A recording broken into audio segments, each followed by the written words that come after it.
So what are we doing? Almost choked on my gum, fool. Relax, you scared me. Shit. So for a while now, we've had the motor mount installed, the race motor mount from 6th Element Engineering. Is it 6th Element? Yeah. It's been so long. Yeah, some of you that follow me on Instagram, or Danny, do you have it on yours? No, you don't. We'll take that out. Alright, for those of you that are following me on Instagram, I've had that picture up for a while, and yes, I promised the launch and whatnot. And we had a video, but there was so much construction in the background, and we were trying to commentate. Well, we were trying to do the video here, and there's too much noise. We're gonna put music and then go in the back and then talk about it, but we fucked up the video so bad. We just scratched it. So I'm just gonna give you a quick.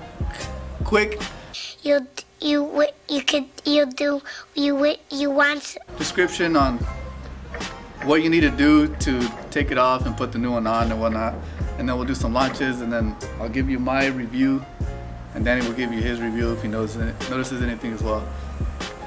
First off, let's jack off the car real quick.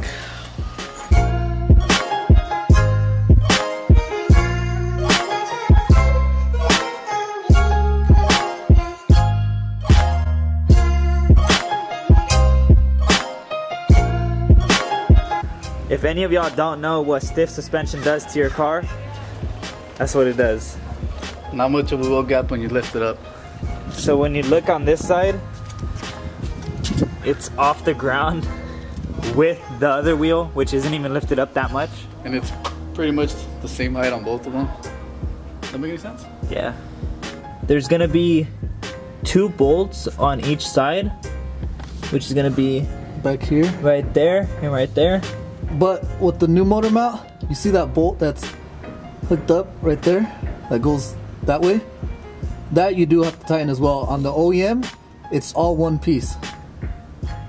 But here's the 3rd bolt, as you can see right there. That bolt right there. There's another bolt. And these are already, as you can see right here. Pretty much you could adjust them a certain way, but it was already adjusted. However they had it adjusted was already there. It's really easy to install. Just don't cross thread it, because I kind of fucked up, and that's what made the video mess up as well. The cross threading. Don't be me cross thread, do it by hand slowly. Yeah, ready for launches? Don't be an idiot. Don't be an idiot. We're gonna do some launches. You're gonna see the startup. It vibrates a little more. You'll see.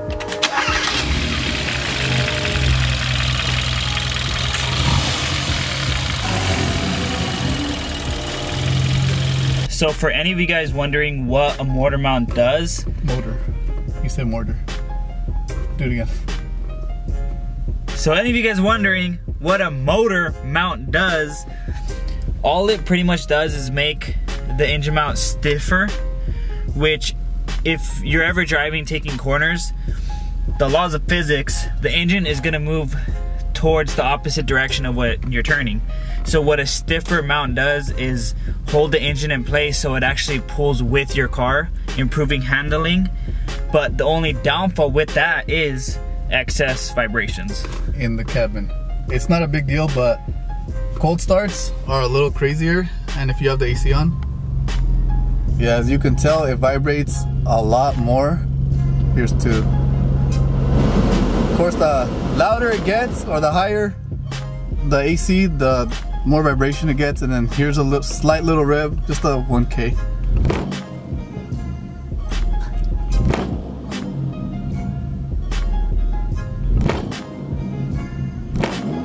So that's at low RPM.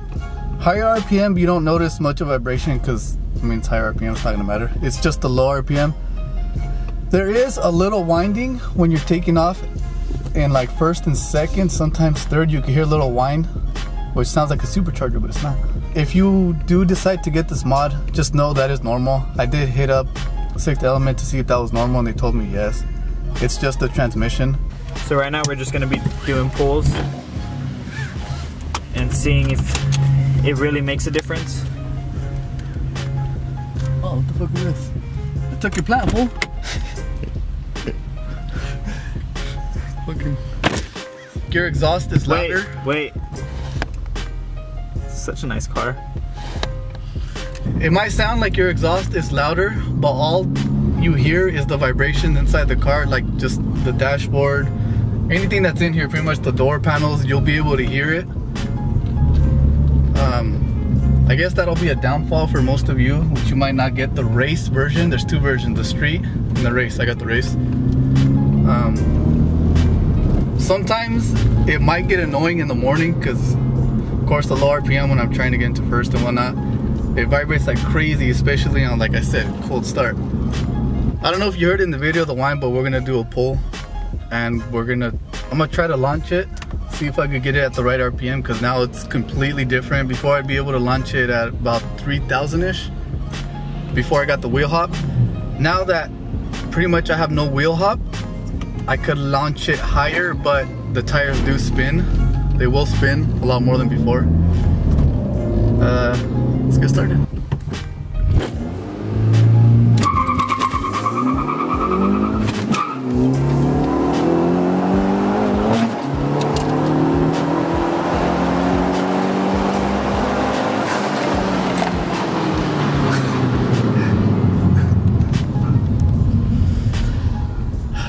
So the track closed early today.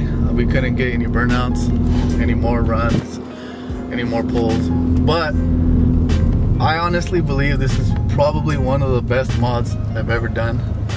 I'm not saying the best, I'm saying one of the best. A mod that you have to get if you're having issues with the wheel hop, and if you want better cornering, this is the mod to get. It's pretty simple to install. It should only take about an hour or so, as long as you don't mess it up. Like I said, overall, you have to get this thing. I recommend it. I highly recommend it. It's the actual mount that they built is built really well. I like it.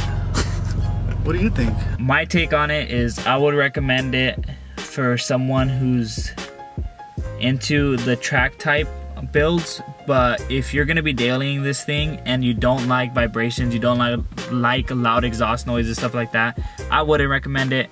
One thing it really does do is it eliminates wheel hop, which I've noticed personally whenever he does launches, so that's a bonus. It's only $195, I believe, so we'll leave that in the description. But other than that, hope you enjoyed this little video. Like, subscribe, leave a comment, tell your friends, tell your mother about us, and we'll see you on the next one.